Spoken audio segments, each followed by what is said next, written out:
On n'est pas assez de profs. Vous remarquerez qu'il n'y a pas de lumière au plafond. Là, tout à l'heure, il y avait des chèvres qui mangeaient. On va aller dans un village très très reculé, vraiment qui est à l'écart de toute civilisation. En gros, c'est du cacao qui est à l'intérieur et c'est avec ça qu'ils font le chocolat. 1, 2, 3. Mapupo faisait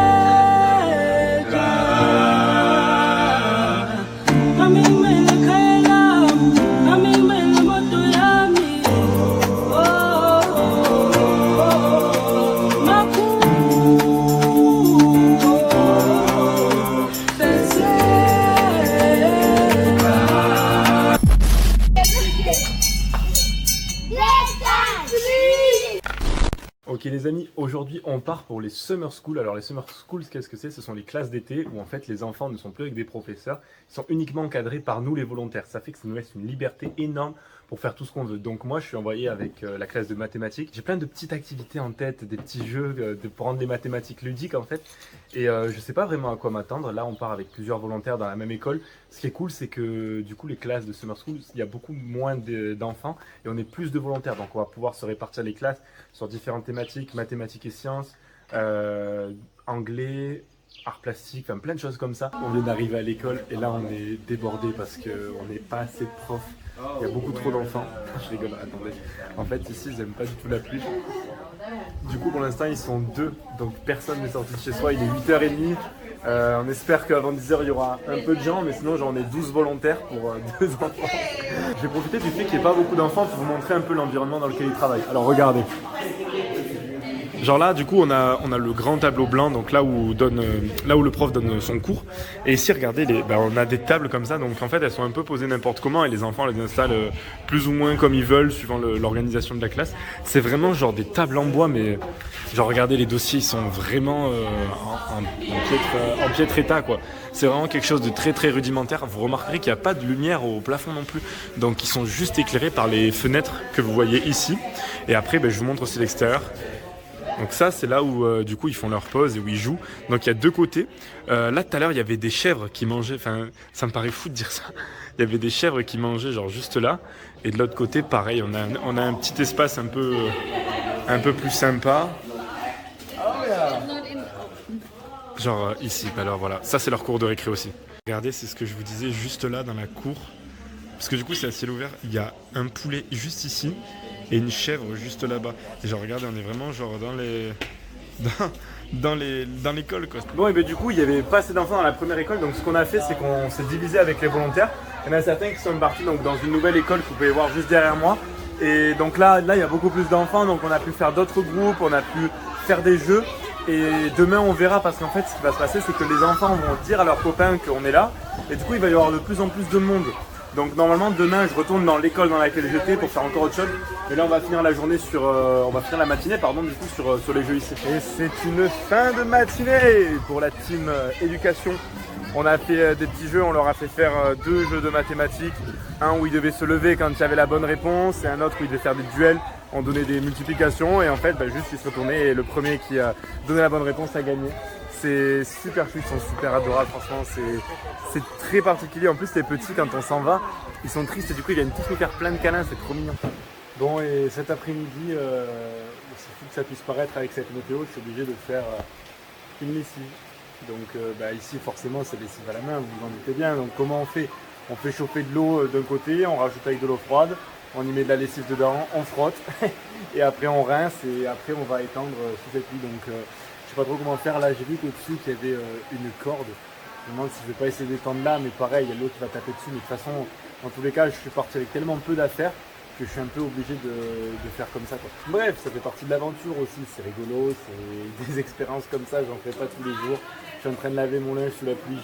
À chaque fois qu'il se passe un truc comme ça, genre, je me dis toujours, te plains pas parce que mec, t'es en Afrique et t'es en train de réaliser ton rêve. Donc même là, ça fait partie du rêve et ça rend juste l'histoire plus belle, quoi. Bon les amis, je profite d'un petit moment là cet après-midi, j'ai chillé tranquille, j'ai fait ma lessive, etc. Je voulais vous partager quelque chose. Et regardez, là on est vraiment genre dans le vrai du vrai, genre le vrai moment, l'instant présent. Je voulais vous partager une réflexion au sujet des relations humaines. Parce que cette mission humanitaire, ça fait pas très longtemps que je suis là et je réalise déjà tellement de choses, je vous jure, c'est un truc de fou. Par exemple, déjà, il y a ces enfants qui au quotidien me donnent tellement d'amour, c'est impressionnant. Peu importe, ils ont rien. ils arrivent, ils vous prennent dans les bras, ils sont contents de vous voir et ils sont juste heureux. Pas parce que vous apportez quelque chose, pas parce que vous leur apportez à manger, des crayons ou quoi que ce soit. Juste, ils sont heureux parce que vous êtes là. Et ça, c'est incroyable comme sensation. Et je vous souhaite vraiment de vivre ça au moins un jour. Genre, de sentir que, même des fois avec des très bons amis, on peut le sentir. Genre, juste, t'es là. Et les gens, ils sont heureux que tu sois là. Et là, imaginez, il y a tellement d'enfants qui en même temps ressentent la même chose et vous font ressentir cet amour qu'ils ont pour vous alors qu'ils vous connaissent même pas finalement. Ok, ben maintenant cet après-midi, on est parti avec une bonne partie des volontaires. On va aller dans un village, comme vous pouvez le voir derrière moi, dans la jungle. Un village qui est très très reculé, vraiment qui est à l'écart de toute civilisation. Du coup, on a tous cotisé, on a acheté des produits de première nécessité, des serviettes hygiéniques, de la nourriture, qui ne peuvent pas forcément venir chercher en ville. Et on va aller à la rencontre de cette population locale. Les amis, Dom, ils viennent nous emmener sur un spot. Regardez ça. Ouais. Là, c'est wow. En vrai, c'est vraiment dingue. C'est un truc de fou. Genre, on disait juste avant, on a l'impression, genre, depuis 2 jours, genre, c'est normal, mais en fait, pas du tout. On s'habitue trop vite à ce que. Ben là, franchement, je pense que je vais pas m'y habituer de sitôt.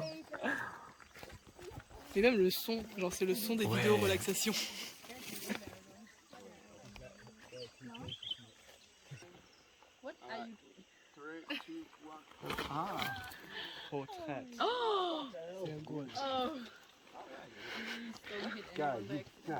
Boys.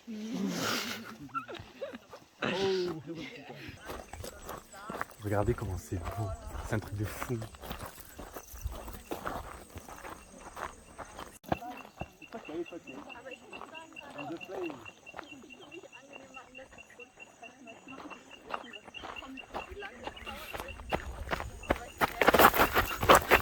Je viens d'avoir une discussion du coup avec Émilie qui est juste là, qui nous a rejoint, quand hier. En fait. Ouais, hier. Hier, et on parlait, enfin déjà, vous voyez, on est déjà sur des discussions genre vachement profondes, genre sur le fait d'être là, le fait de vivre cette aventure et tout.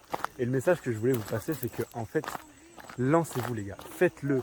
Si vous avez peur, sautez, parce que sinon vous allez rester toute votre vie à la même place. Et c'est que quand vous avez peur de sauter qu'il faut le faire. Regardez, genre, je suis qui? Je suis personne encore. Je suis juste Angelo Rachou, je donne des petits cours à l'UT, je fais des petits trucs à droite à gauche. Et je me suis réveillé un matin, j'ai dit ok, je veux faire plus. Je veux partir en mission humanitaire. Je veux pouvoir donner de ma personne, je veux pouvoir donner de mon sourire, donner de mon temps, de mes connaissances à des gens qui en ont vraiment besoin. Et j'avais pas d'argent non plus. Et regardez, certains qui regardent la vidéo, vous m'avez aidé à contribuer à cette mission. C'est grâce à vous vraiment, genre, si je peux vivre un truc comme ça. Donc déjà, je vous remercie. Et puis vous qui regardez la vidéo, vous envoyez tellement de force, vous envoyez tellement de soutien que vous me donnez envie de continuer. Et je continuerai à me battre, je continuerai à réussir pour vous prouver que c'est possible, pour vous prouver que même si vous venez de loin, les gars, il suffit juste de travailler, et ça finit par marcher. Et vous allez finir par réussir comme je suis en train de faire. Et vous allez vivre des aventures incroyables. Alors perdez pas espoir, travaillez et continuez, ça va marcher. Bon, sur ces belles paroles, on arrive dans le village. Donc là, on est en train de marcher dans la jungle.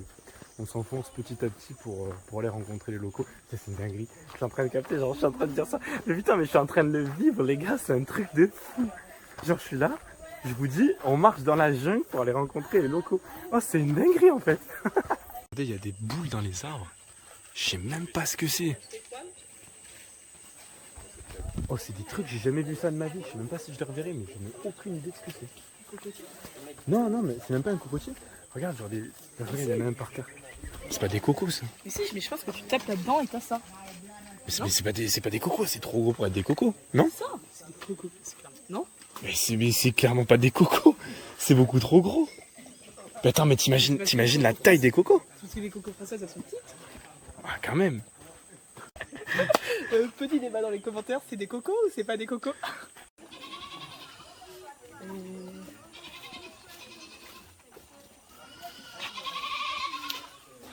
En attendant, on est accueilli avec un verre de palm fruit juice, donc c'est du jus de palme macéré. Come on. Do it from one go. Yeah. That was a shot. I have to drink it as a shot? Yeah. How do they make it? It's just juice from the palm? Yeah, juice from the palm tree. That's it. Nothing. They add nothing. Like the only thing they add is fire. Like just to squeeze the juice out. They would just But then they use this. They Pour être honnête, tout le monde est en train de dire moi j'aime bien, moi j'aime bien. Je trouve que ça a un goût de truc pourri. J'ai l'impression que c'est un truc qui est fermenté, qui est pas du tout frais. C'est vraiment...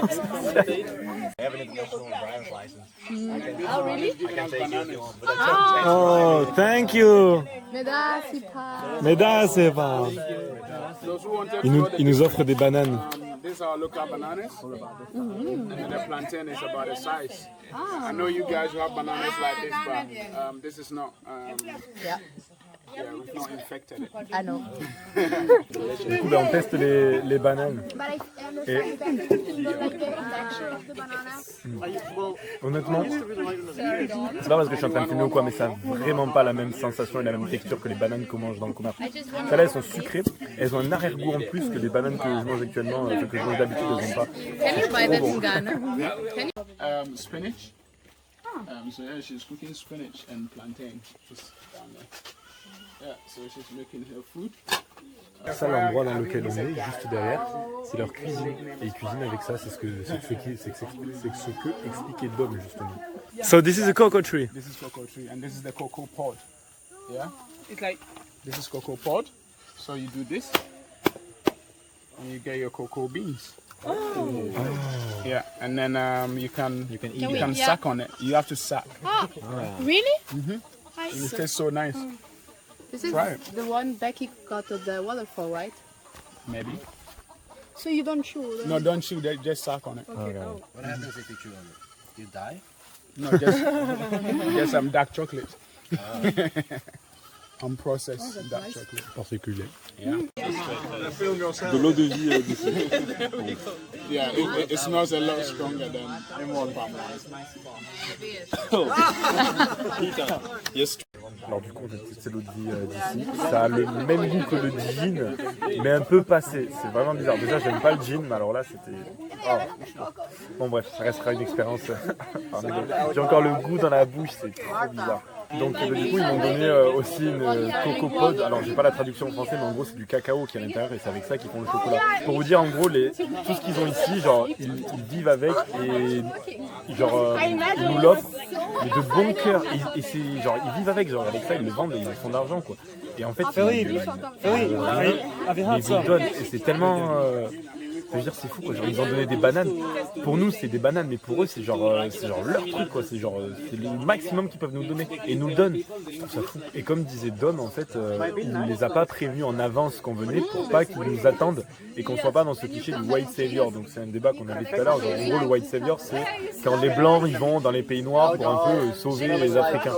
Et en fait, quand il les prévient en avance, eux ils nous attendent et ils sont dans l'attente et dans presque la demande. Alors que là, quand on les prévient un peu à la dernière minute, bah du coup ils sont comme ils sont, ils attendent pas spécialement quelque chose de nous. Et nous, en gros, ce que Dom leur a dit, c'est que juste on était sur la route et on est arrêté, on avait un point de vue, on s'est arrêté. En fait, c'était prévu, mais il leur a pas dit pour pas qu'ils nous attendent. Et je trouve ça super intelligent la manière de le faire pour éviter justement de créer cette attente et ce besoin en eux que nous on arrive pour leur apporter des choses. Là, du coup, on est à... Ah, mais j'ai oublié le nom. Bon, j'ai encore oublié le nom du village dans lequel on est, mais c'est là où on vient tout le temps faire les courses pour manger, etc. Et il y a un truc qu'il faut dire quand vous commandez la nourriture ici, c'est no spicy, no spicy. Parce que sinon ils vous mettent des sauces du démon, mon pote, tu craches le feu comme un dragon. Donc là, je suis trop content, franchement la vibe dans la voiture elle était trop bien. J'adore discuter avec les volontaires, genre en fait on se lance très vite sur des... On n'est pas sur des sujets qu'est-ce que tu fais dans la vie, blablabla, on est vraiment genre sur des sujets qu'est-ce que tu penses de ça, genre vraiment c'est profond. Ouais, genre là on était en train de débattre, genre qu'est-ce que c'est l'amour, qu'est-ce que c'est l'amitié, les relations humaines, enfin voilà, c'est des sujets trop intéressants. Bref, tout ça pour dire que là on va essayer d'aller acheter quelque chose à manger. Après on rentre à la maison, on mange et je vous annonce la suite juste après.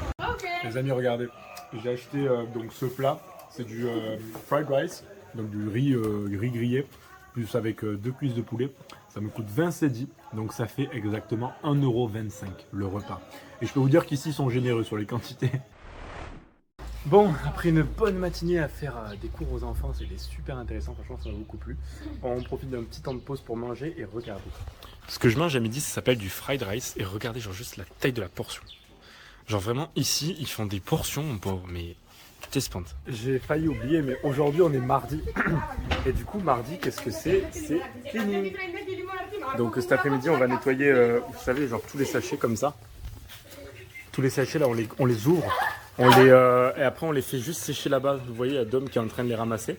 On les étend, on les fait sécher et après on a des bouteilles là-bas dans lesquelles on les remplit. Du coup, cet après-midi on va faire ça. Donc là tous les volontaires sont en train d'arriver, on va faire ça ensemble. 3, 2, 1, go! You have to go to get the stone. Go, go, go! Everything. On leur a dit d'aller récupérer 12 pierres par équipe. Mais ils sont petits, du coup ils sont allés récupérer 12 pierres chacun. Fois 6, ça fait beaucoup de cailloux dans la classe. The goal is, I will roll the dice. You have to add the 2 dice. Okay? On this dice, how much is it? It's 5 plus 4, it's 9. Pour vous expliquer un petit peu le jeu auquel les enfants sont en train de jouer. Ils doivent lancer des dés et doivent additionner la somme sur les 2 dés qui sont affichés. Ensuite, ils doivent faire bouger un caillou correspondant à la somme de ces dés. Derrière ça, en fait, l'idée c'est de leur montrer les probabilités qui se cachent derrière les dés, où en fait, le nombre 7 ayant le plus de combinaisons possibles, c'est lui qui va gagner. Alors que le nombre 12, il n'y a que 2 combinaisons possibles, 6 et 6, et donc c'est super rare. Et donc c'est ça qu'on essaie de leur montrer. Donc suivant le niveau, on leur explique, soit ils sont censés trouver la forme de pyramide et trouver que derrière il y a une pyramide, soit pour les plus grands, on va leur expliquer un peu plus les probabilités en leur montrant qu'il y a de plus en plus de combinaisons possibles plus on approche du nombre 7. Bon là c'est la grosse pause de la journée, du coup les enfants ils sont en train de jouer. On dirait pas mais ça fatigue. Je sais pas si vous avez vu dans les classes, mais en fait il n'y a pas de plafond, il n'y a pas de cloison au niveau du plafond. Donc du coup on entend tout ce qui se passe dans les autres classes, donc c'est jamais silencieux. Même quand on demande silence, il y a toujours des trucs dans les salles à côté. Et là du coup les enfants ils sont en train de jouer dehors, ils sont en train de s'éclater avec un ballon, ils jouent dans la terre, ils n'en ont rien à faire. C'est trop cool de les voir comme ça s'amuser, ça fait vraiment trop plaisir. Je leur ai dit qu'on allait faire un selfie, du coup ils sont tous venus derrière. At 3, everybody say yeah! Yeah! Wait! 1, 2, 3! Yeah! Cool! Bon, après cette première partie de journée plus ou moins fatigante parce que les enfants ils m'ont tué, faut pas se mentir, on est parti en ville pour faire quelques courses parce que ce soir c'est Family Night et chaque groupe a quelque chose à faire. Donc moi mon groupe c'était on va faire du manioc grillé, donc du coup on est parti acheter du manioc, on va le cuisiner, etc. Et là du coup vous pouvez le voir, là on est en ville, on a encore 2-3 petites courses à faire et après on va rentrer et cuisiner et faire le repas tous ensemble. Les amis, let's go! Je suis trop content, ça y est, je viens de réaliser encore un de mes rêves. Je vous explique, ça fait plus d'un an, ouais, que je me laisse pousser les cheveux dans l'idée de me dire, si comme ça, genre quand je vais en Afrique, je pourrais me faire des tresses. Et là, je viens de le faire. Oh, je suis trop content, vraiment, genre, elles sont pas parfaites. Mais justement, c'est ça qui me fait plaisir, c'est que elles sont pas parfaites, elles sont comme moi, genre elles ont leurs imperfections, elles ont leurs petites particularités, leurs petits trucs par-ci par-là. Genre là, tu vois, celle-là, je sais plus laquelle c'est, mais il y en a une qui est pas tout à fait droite, elle part dans un autre sens. Mais c'est pas grave, moi ça me fait trop plaisir, déjà de 1 parce que c'est super pratique, et de 2 parce que je trouve ça juste trop stylé. Donc je suis trop content, j'ai attendu, vous imaginez, j'ai attendu genre plus d'1 an pour pouvoir faire ce truc. Bon, je l'avais fait une fois à Marseille, mais vas-y, c'était bancal. Là, genre, ça y est, je le fais. Genre, je suis en Afrique et je fais mes tresses africaines en Afrique. Les gars, je suis trop refait. Les amis, je suis trop excité. Vous voyez le mood, genre, quand vous avez quand on était enfant et qu'il y avait un gros repas de famille avec papy, mamie, tati, tonton, etc. Genre, le mood qu'on a à ce moment-là, genre, quand tu fasses plein de trucs, ça joue au ballon, ça cuisine et tout. Là, regardez, la table, elle est en train de se préparer. Regardez déjà, il n'y a pas tout encore. Il y a des toasts à la bruschetta, des brochettes de légumes. À l'intérieur, nous, on a fait notre manioc grillé. Et il y a encore 2-3 petites spécialités qui arrivent. Voilà, il y a le reste du manioc. Bon, Dom qui est juste ici, vient de nous dire qu'il venait de préparer apparemment la meilleure sauce qu'on avait jamais mangée. Du coup, la table s'est remplie, c'est tellement beau. Et là, on va faire le gros repas avec toute la petite famille, là, tous les gens qui sont là. Regardez, il y en a derrière, tout au fond. Il y en a qui sont encore dans la cuisine là-bas. Okay, so just like we said on Monday, I think for the first time it feels like family. So thank you everyone, and also the sauce is for everyone for doing really well this week in summer school. So Thank you. Thank you. You're gonna love it. Don't we know that? Don't we know the winners already? We set up a whole barbecue. Yeah, Dom, your sauce is amazing. Thank you.